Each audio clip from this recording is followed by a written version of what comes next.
อะระหัง สัมมาสัมพุทโธภะคะวะ พุ พุ ท ท ธั ธั ง งภะคะวันตังอภิวาเทมิ ส ส วาว าก กา ขาโตภะคะวะตาธัมโมธัมมังนัมมัสสามิ สุป ปฏิปันโนภะคะวะโตสาวกสังโฆสังฆังนามามิ นะโมตัสสะ ภะคะวะโตอะระหะโตสัมมาสัมพุทธัสสะนะโมตัสสะภะคะวะโตอะระหะโตสัมมาสัมพุทธัสสะ นะโม ตัสสะภะคะวะโตอะระหะโตสัมมาสัมพุทธัสสะ สาธุ And then Vietnamese chanting.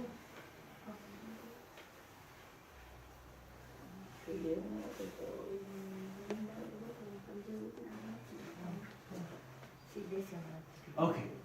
All right. One is good enough. Okay. One Buddha.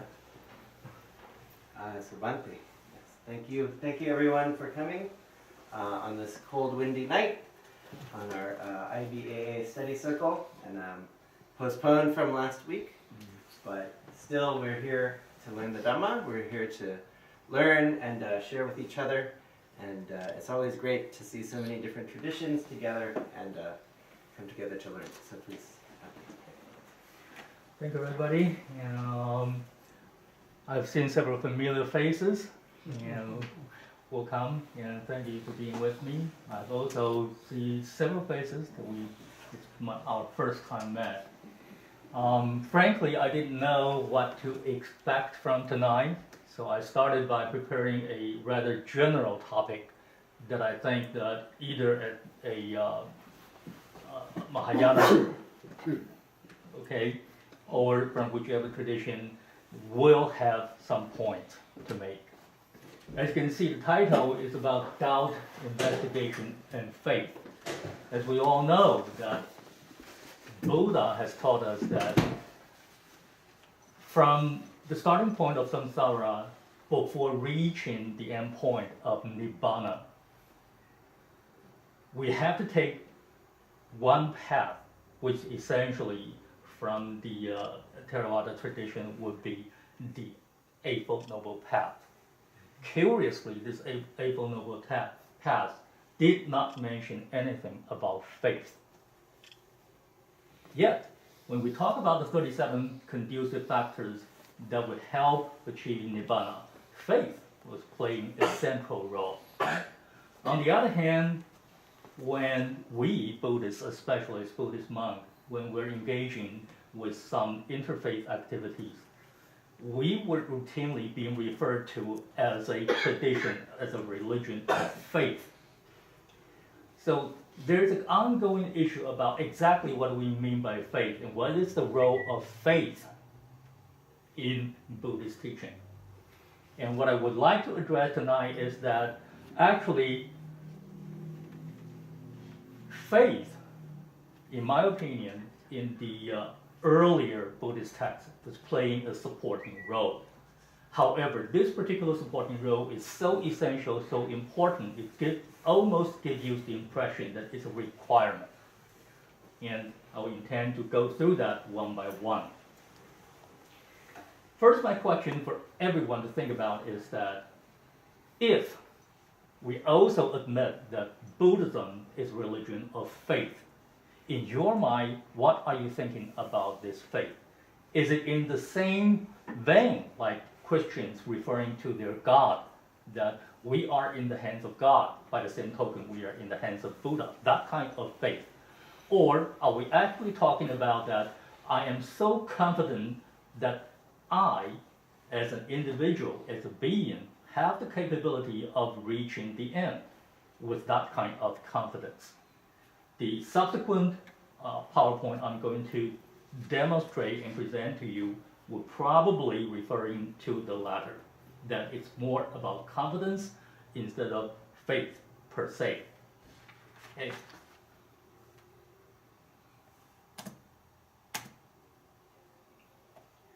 First, let me address the centrality of faith in Buddhism.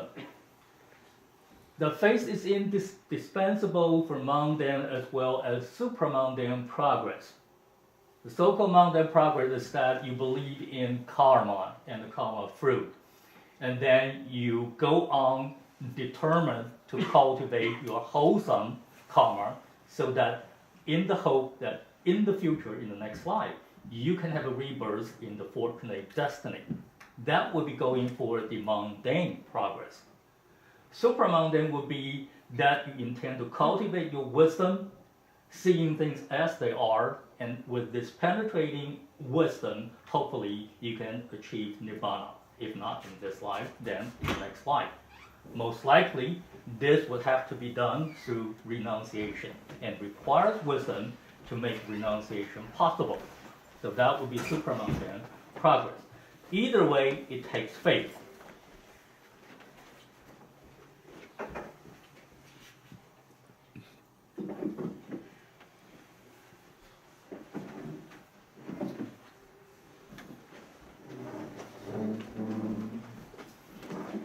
Faith, as I have just referred to under this circumstance, we're largely referring to the aspirant, this particular practitioner, with a goal in his or her mind that aspirant to spiritual perfection acknowledges on trust that there is such a goal, there is such a thing as karma fruit for mundane progress, or as nibbana for supramundane progress. Even though we haven't realized that, we trust there is such a thing. In the absolute strict sense of Buddhism, this trust does not constitute the real faith, which I referred to earlier as confidence. You haven't got that yet. But we do acknowledge, or as a matter of speaking, we do accept this form of faith that you trust. Still, the point is that this trust can only constitute a seed. It's a beginning, a very minor beginning.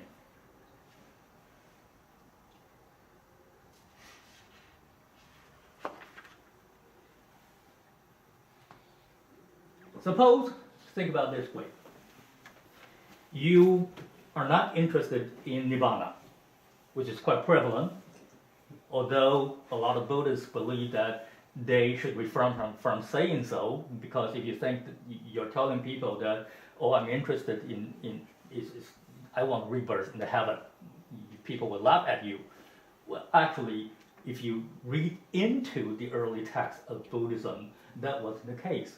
Even Buddha himself acknowledged the fact that only a small proportion of human beings are really interested and capable of achieving Nibbana. And at the other end, we have a large quantity of people not interested in even a rebirth in heaven, not to mention Nibbana. They simply are not interested for the supramundane thing at all. So, starting from samsara before you reach in Nibbana, in between that you have several opportunities to have the opportunity of achieving a good, fortunate rebirth in heaven. You could achieve that. Still, you're not there yet. So when people question you, how do you know you can get there? At this point, you can only say, I trust. I have faith in the sense of trust. There is such a thing. In the real Buddhist sense, that's only a beginning point. Next, you will have to take actual steps to make that happen. And there are very specific teachings trying to help you reaching that.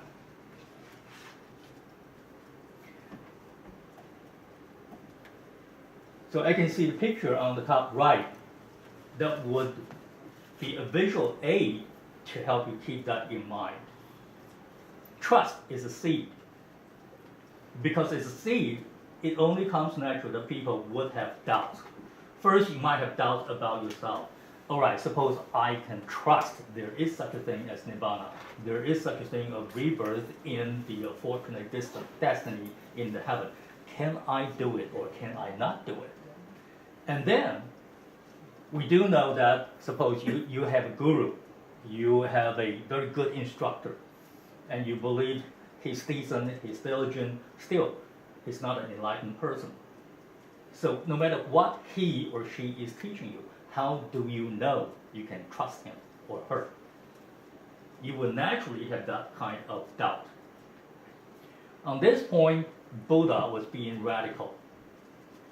Early on, he encouraged people that don't just trust somebody simply because that he's a teacher or even he's the Buddha. I think all of you have heard about the Kalama Sutra, that no matter what the tradition says, no matter what your father says, no matter what authority says, you will not believe anything unless you have very explicitly and diligently scrutinized that particular thing, and then have full confidence. That includes what the Buddha taught. So that was the radical point that Buddha had taken. Once you have done that, one who is endowed with faith, here in the sense of trust in the Buddha's teaching, will resort to the preceptor or teacher and perform the duties of a pupil so that you can get in close contact with him and then receiving the instruction. And through the association with this particular teacher that you put your faith in and get instructions, you bear that instruction in mind, and here is the crucial point. You ponder on it, you investigate. This goes back to my beginning slide, that in between, all that matters is investigation. Through this ongoing investigation, you get to the general meaning, the general understanding of the doctrine, and hopefully with correct understanding, you are pleased with what you have understood. That particular mindset, you are happy with what you are reading, you are happy with what you have understood, that will become a motoring force that will drive you to go on try to practice it. So because of this, you will go on engaging in really a long-term and constant process, trying to do what? To grasp the deep aspect of the Dharma. Now, we are going to encounter this particular term again and again, so I would like to clarify it up front. When you're reading English translation of this particular term, notice whether it is in plural form or it is in singular form. When it is presented in singular form, it refers specifically to Buddha's teaching. If it is in plural form, then it refers to the general or experiential phenomena. So here, it refers specifically to the Buddha's teaching.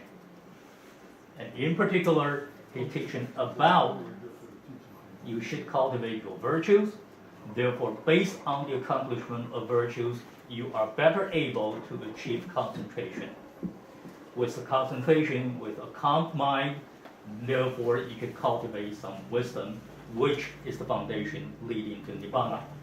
So all this whole process started from that faith as a trust.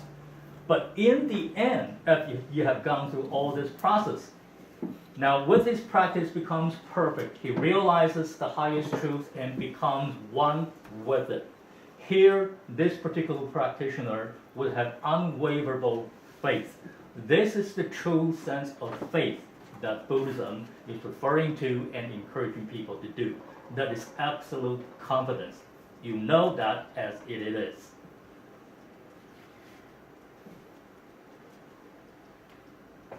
To use the everyday language, a seed can have two possible functions.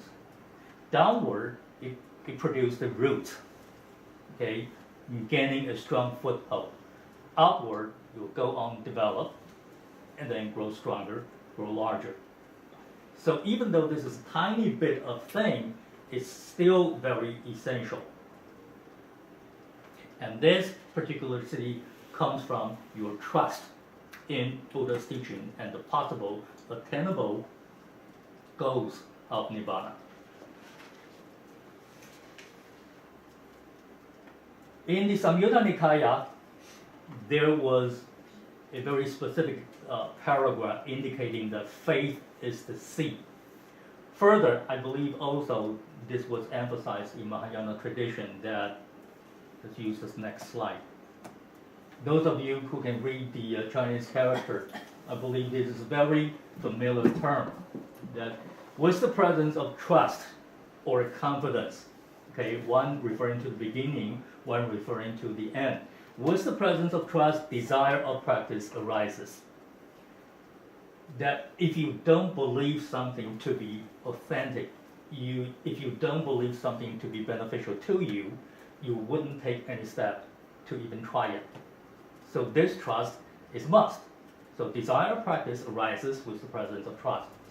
Then, with the presence of this particular desire, you want to make a trial. Diligence become empowered.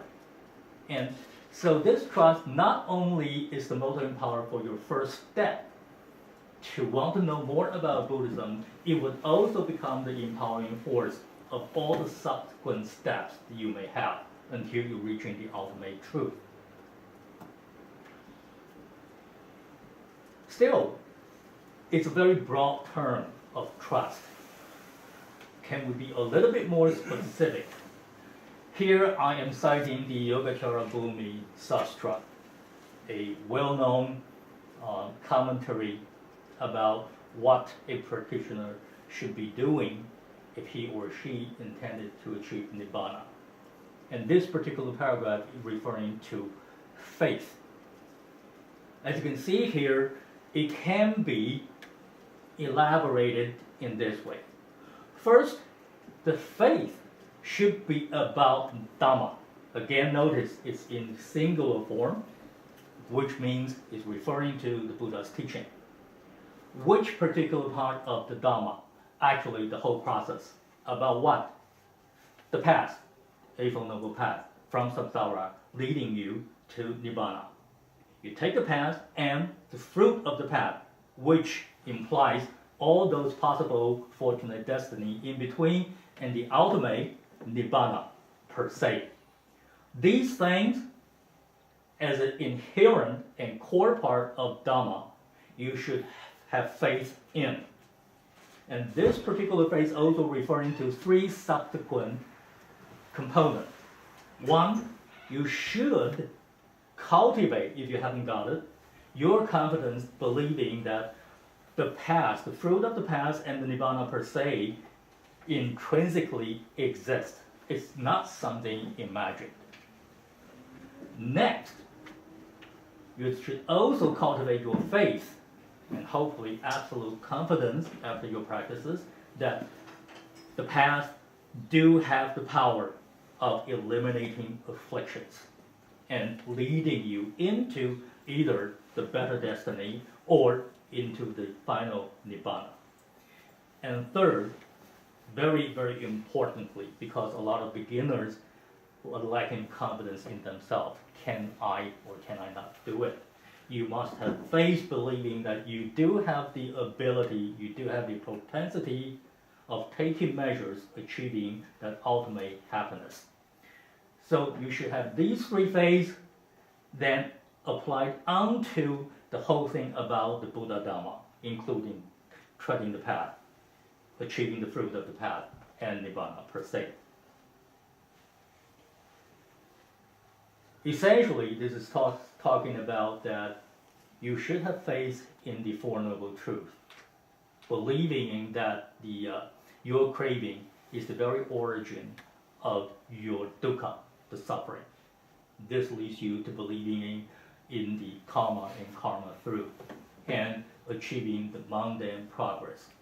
You should also confidence on the latter half that there is such a thing of cessation of dukkha, and the end result of that will be Nibbana. This will be the supramundane path. I believe that there is a very important paragraph in the Yogacara Bhumi Sastra indicating that among the 17 stages of your cultivation, there's one particular key stage that you should be achieving a state of mind that you feel happy to abandon all the affliction, and you are happy to cultivate the not yet achieved virtues and concentration. Okay, that requires this kind of faith. So let's go on talk about treading the path.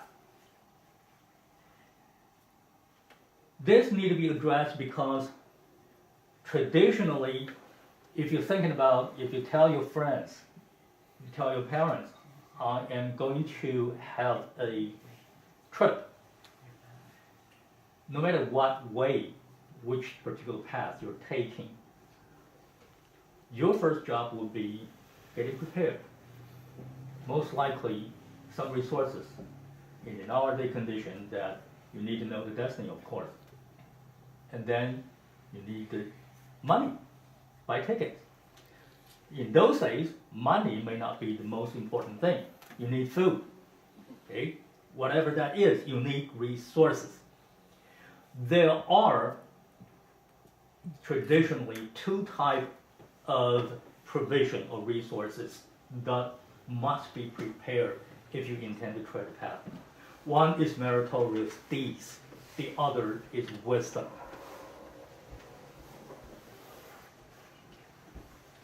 A different way of putting it would be four types of provision that in addition to meritorious deeds and wisdom,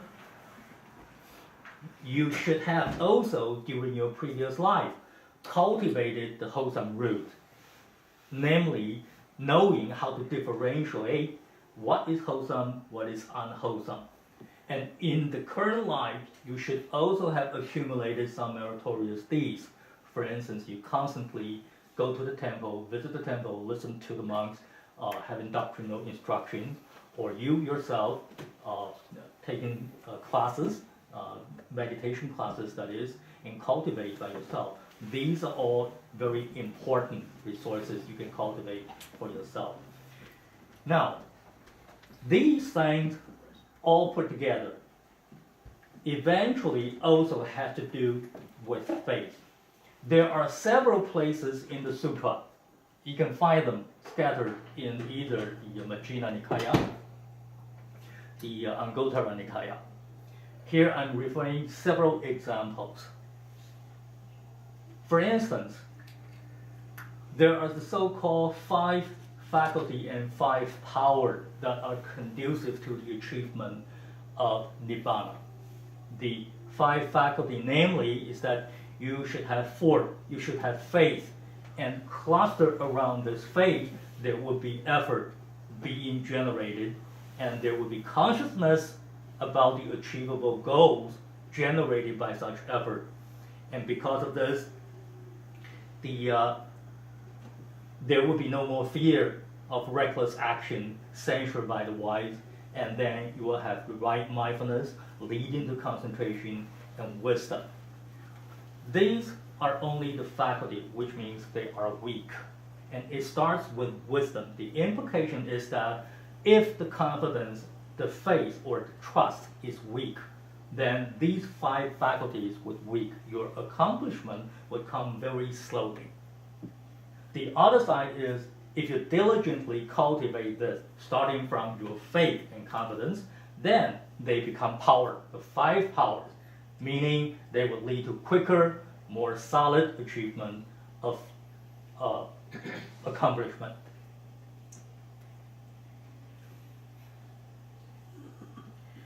Elsewhere,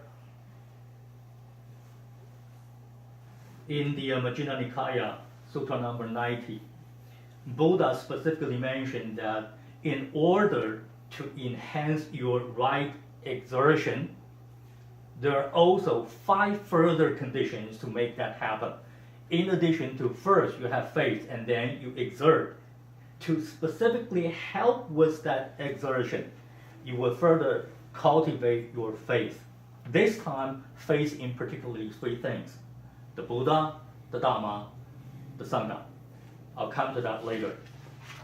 But here, what I want to emphasize is that back and forth, you keep on seeing that faith being singled out as a supporting factor that may enhance your chances of achieving Nibbana.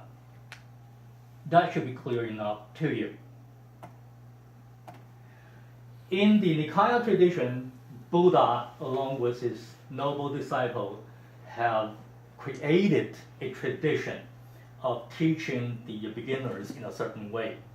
Suppose, say, they are trying to make you understand the importance of faith, for example. They will start by describing what is the taste of this particular thing. What is the peril if you don't get it, or if you got it wrong way. And then hopefully you'll get the right idea of abandoning it. It's great stage. So today let's try also to get to the better understanding through this particular way. What is the taste if you have faith? With faith, here is a simile. There are numerous simile being employed, being utilized in the Nikaya tradition, trying to get this through to the practitioner. This was one very famous simile. If you have doubt, that is lack of faith, okay, your mind will be like a turbulent sea under a storm. And then you're trying to find a right way, that ship, okay? You are trying to find the right way, right direction, so you can go on treading the path. However, you have to dodge the storm, somehow get stabilized. And by removing the doubt, calm your mind, creating some faith, that will be the anchor that would help you stabilize the boat and then dodge the storm. This is a simile. However, if you read carefully about that paragraph, and here is one particular point I want to emphasize. Let me read that to you. Because in the doctrine so rightly made known by me, which is plain, open, explicit, and speckless, all who have but faith in and reflect affection for me have heaven as their lot. If you don't read the whole context, you will easily get the impression through this paragraph. Isn't it true that the Buddha is precisely like the Christian God is telling his followers? Follow my teaching, and you have heaven at your lot. But if you read the context, it's quite the contrary. Actually, Buddha, before making that statement, was talking to a very particular group of people. This particular group of people only engage themselves in concentration and meditation, insight and samadhi. However, to the extent these people are cultivating their concentration, they, at that point, did not have faith to the Buddha. So this paragraph refers to those people. Now, you already know the doctrine, and you are already cultivating your concentration and insight wisdom. If the implication is that you can really see Dharma, really see things as they are, the true knowledge, through your practice, and at that moment, you cultivate it, you produce your own faith in the Buddha, then you have heaven in your lot. So this point is very crucial. Why I emphasize this? Because I have seen it elsewhere being cited by some Christian writing, saying, look, there is no difference between Buddhist doctrine and Christian doctrine. It's the same. So I dig it up. No, it's really quite different. Okay, we're not talking about the same thing.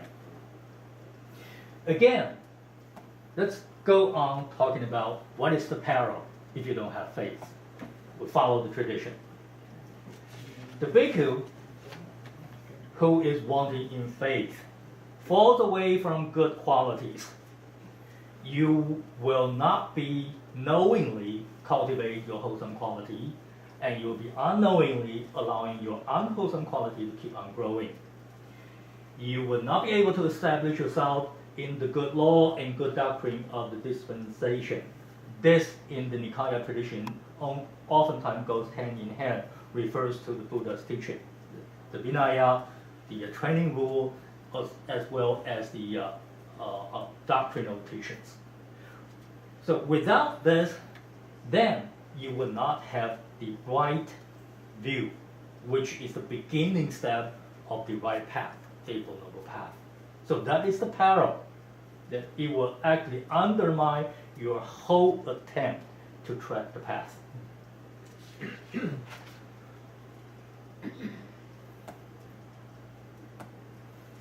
Right, so suppose by now you have a little bit understanding about its taste. You have also a little bit understanding of its peril, of lacking of faith. Certainly you want to next engage yourself in how to abandon, how to stay away from the peril. That requires a better understanding of exactly what you are handling. So what exactly of Buddhist faith? Now, as you can see from this, I cannot exactly pinpoint to what Buddhist faith is, but it's a better way to give you the idea that what is not Buddhist faith. First, it cannot be equated with rationality. Why do I say this? Because there is a long-term tradition and still ongoing in among Western Buddhists, saying that Buddhism is atheist religion. Some would put it as a religion of rationality. And so the implication then is that Buddhism essentially can be equated to rationality. Then it's just among those isms. Rationalism, Buddhism, Marxism, if you will, are of equivalent status. I don't know about you. For me, that's highly unacceptable. Think back. Nibbana, or before Nibbana, okay, some partial enlightenment, is an experiential state, transcends human experience. Therefore, even though it was produced out of rationality, itself cannot be equated to rationality. It goes beyond that.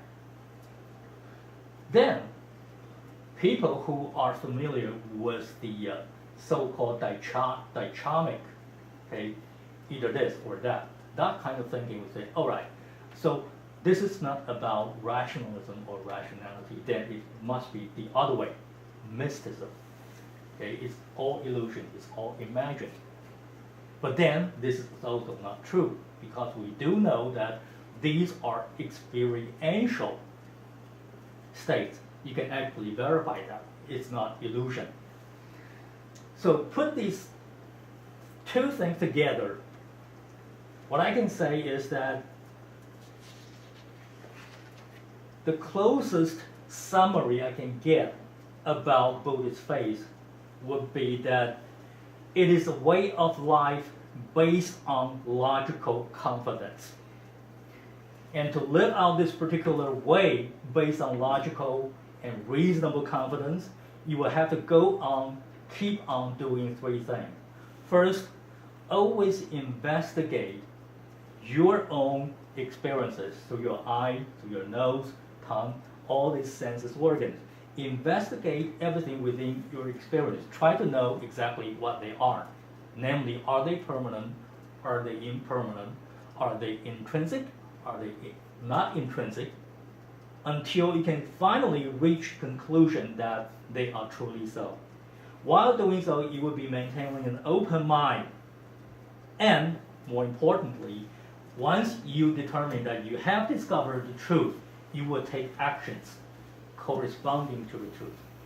This whole lifestyle, okay, doing this thing, would constitute the Buddhist faith. So that would be a more specific way of addressing Buddhist faith.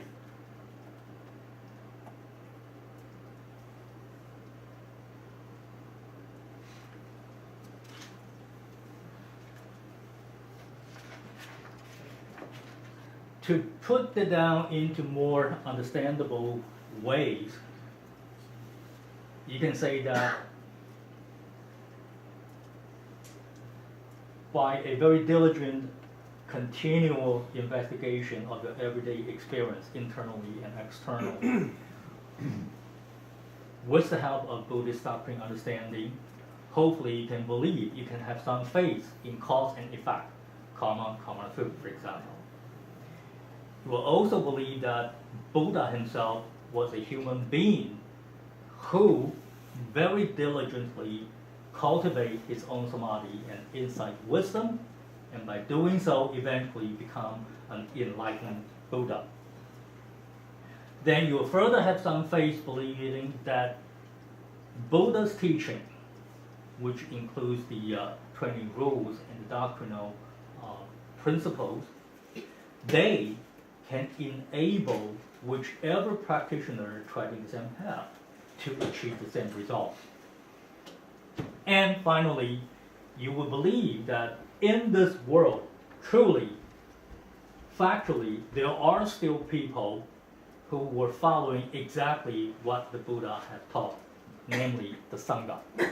Although the Sangha actually referring to, they are a part of the larger spiritual Mahasangha, but that's a different issue, so I'm not going to address that today.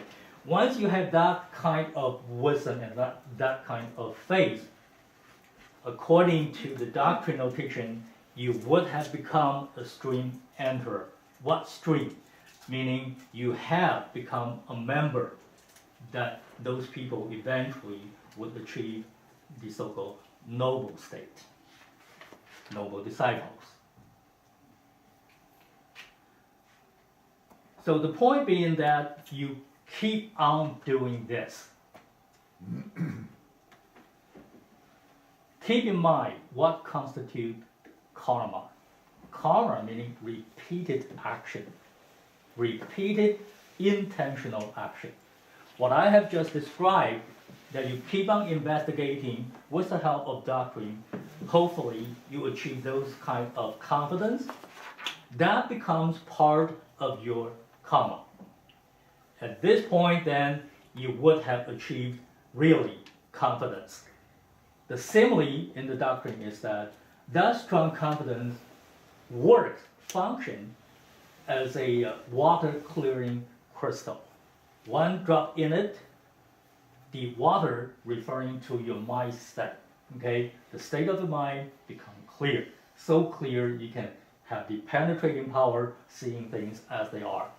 So this comes from that long-term cultivation and the established confidence in it. So far, I haven't addressed doubt, and doubt comes into play here. The water clearing effect of that confidence was precisely because it has the power of suppressing doubt. Doubt would be those mud, those small particles making water muddy. With the help of that crystal, it becomes clear. So let's now turn to the subject of doubt. Doubt usually manifested in the form of mental obstruction. I have mentioned earlier, either you do not have confidence, can I or cannot do it? Am I doing it right? Is my teacher giving me the right instruction or not? Or eventually, is there such a thing as nirvana? You have all kinds of doubt.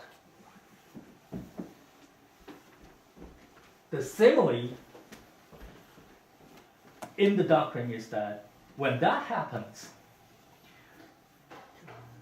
now this is not an exact match of the original simile. The original simile is that it's a barren desert. I just couldn't find that particular picture. Desert, and then there's a fork road. You are trying to choose the right way. Because it's desert, everywhere you look around, it looks the same. There's nothing to guide you, to give you the indication that this is the right way. That barren desert symbolizes a mind full of doubt. Therefore, it will not grow anything to help you choosing the right way. So that would be the taste of doubt. You are trying to get to one particular destiny, and here is a forked road. And yet, because of lack of faith, either you didn't cultivate it or you didn't cultivate it the right way, you don't know what to choose. To make things worse, however, a further simile saying that suppose you have good judgment, okay? In the first place, you are facing that barren desert and the forked road. Suppose you have good judgment, just go back, find something, find some visible mark. You have good judgment, meaning you have a clear mind. Then, obviously, through the clear mind, you can see the reflection. That would be the ideal situation. You still have chance. But if you still have doubt, it will be one bowl of muddy water placed in a dark room. Meaning, even if there is something to help you with, you don't know its existence. And that would be the peril when you have doubt and then you are not doing anything to remove the doubt. So that would be the flavor, that would be the peril of having doubt. That obviously need to be avoided.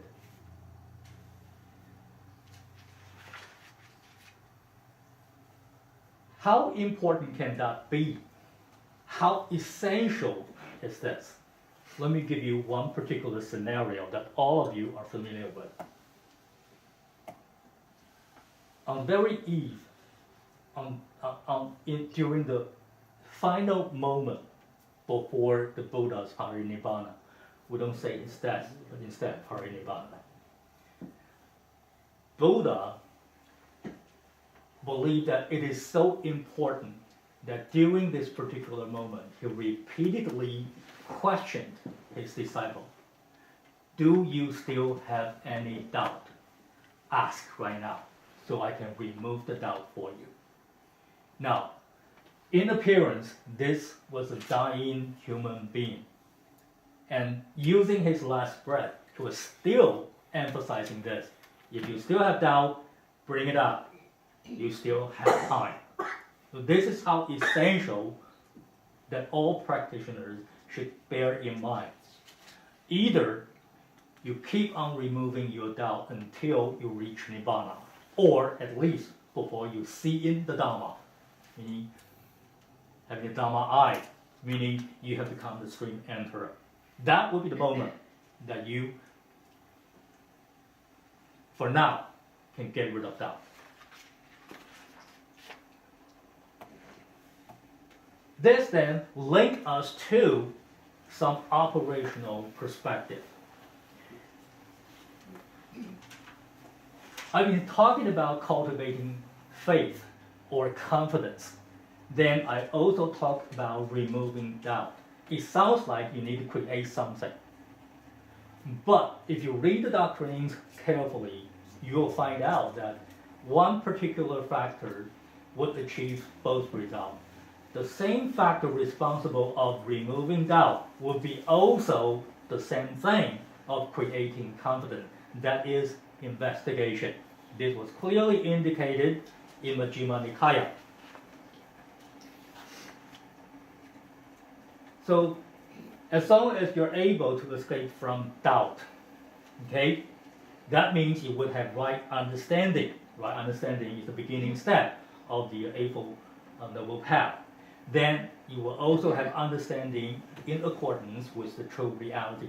These three phrases actually referring to the same thing. The only difference among them is in name only. Importantly, as long as you can see truly things as they are impermanent, they arise because of the right conditions, and when the conditions are gone, they will cease to exist, and nothing more than that. Once you can see that as they truly are, then you would have full confidence.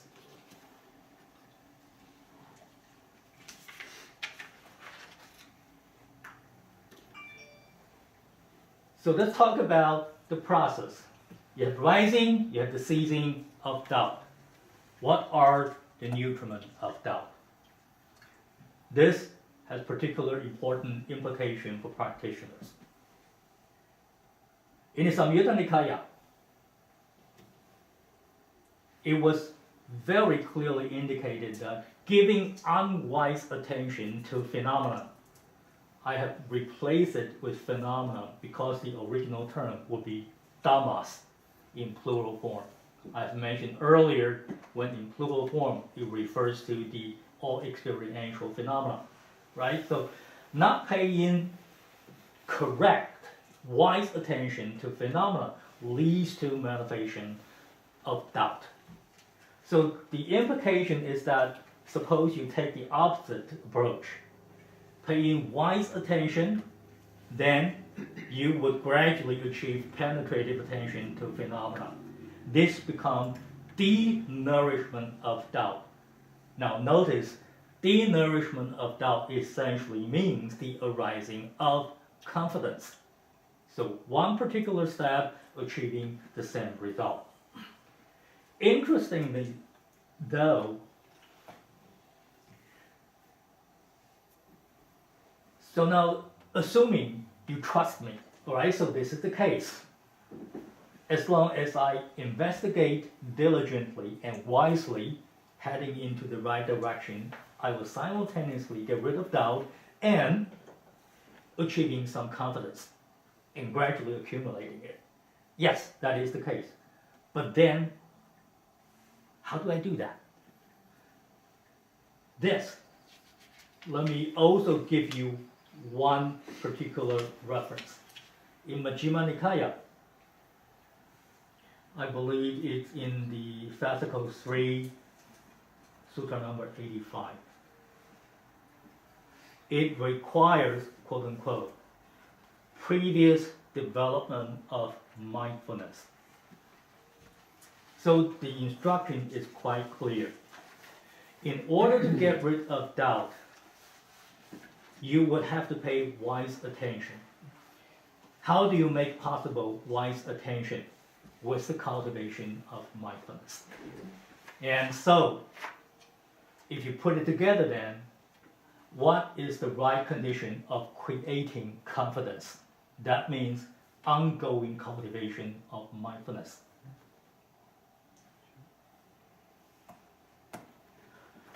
Still, that is not quite complete. In addition to the ongoing cultivation of mindfulness, which is really imperative, we have also a supplemental way of cultivating the confidence through investigation, this time through theoretical analysis.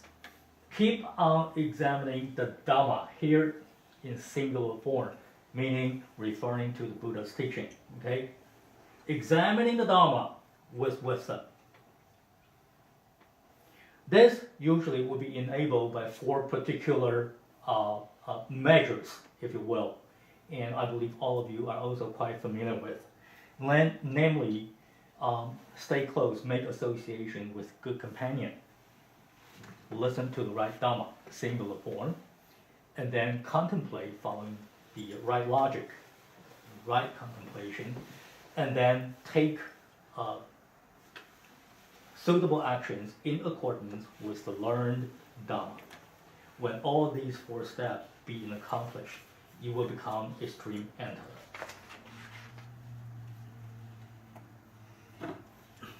So listen to the Dhamma. Either this could be in the form of listen to the verbal instruction, could also be in the form of reading on your own. It all constitutes form of listen.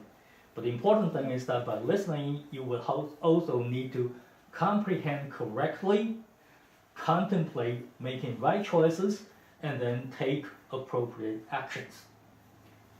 Let me cite another sutra from Anguttara Nikaya, Book of the 5. There are these 5 rewards in listening to the Dhamma. Which 5? One hears, one has not heard before. Okay, it's brand new to you. You just didn't know, now you know. or one clarifies what one has heard before. You have heard about it, but didn't quite understand it. Now you can understand it. Or previously you had some doubt, that is, now it's being clarified. So that would be the next, get rid of doubt, partially or completely. Then one's views are made straight. Previously, because of lack of understanding or lack of correct understanding, you didn't get it right. Now you can get it right. Once you set the correct and right, you get to the right destiny. And because of this, you are on to the right path, the mind grows serene. You get concentration, and then you have wisdom leading to, ultimately, the truth about Nibbana. Now, of course, this requires a continuous concentration, training. Say you're following the Mahasi's way, you will first notice that, say you're bending your arm. The arm bending is one process. The mind knowing about the bending arm is a different process. And then you go on moving into every part of the body, knowing that Nama, Rupa, each constitute an individual process. Gradually, you come to realize that there is nothing more than that rising and ceasing of Nama Rupa with ongoing processes. Okay? That's how you cultivate the wisdom. Now, because of time limitation, I'm already taking up too much time, so let me wrap up quickly.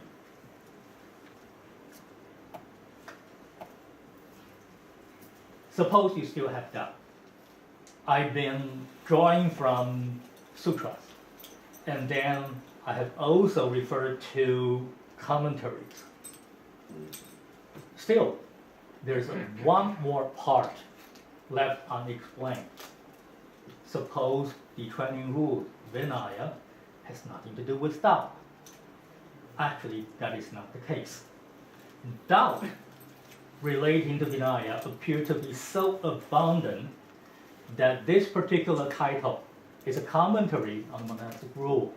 Okay, Kankavitanini essentially means dispeller of doubt. So even in Vinaya, the whole thing is still about there will be doubt arising, and what you need to do is get rid of the doubt so that you have confidence. So now all the Pitaka, the doctrines, the elaborations, the analysis, the training rule, all have to do with doubt and removal of doubt. That is clear enough. And so, with the removal of doubt, it is not only a matter of relevance to Vinaya, because without the doubt, you can better cultivate, better accomplish the training rules, and then achieving virtues. With the help of that good virtue, you are better able to achieve concentration and wisdom, so on and so forth. That's not it only. You will be also accomplishing a very important stage among the series of purifications, so-called 7 purifications. And that is one very essential step. This, I'm only using the number, okay, so that if you're interested, you can find the reference in the Majjhima Nikaya, Sutra number 147. Okay, you can have a clear understanding about those 7 purifications, and it starts from it's not the beginning point, but maybe the 4th or 5th stage. Okay, you need to get rid of that doubt. So it's not only something you do to help your understanding. It's a very essential stage to achieve the final purification, specifically mentioned the purification of doubt.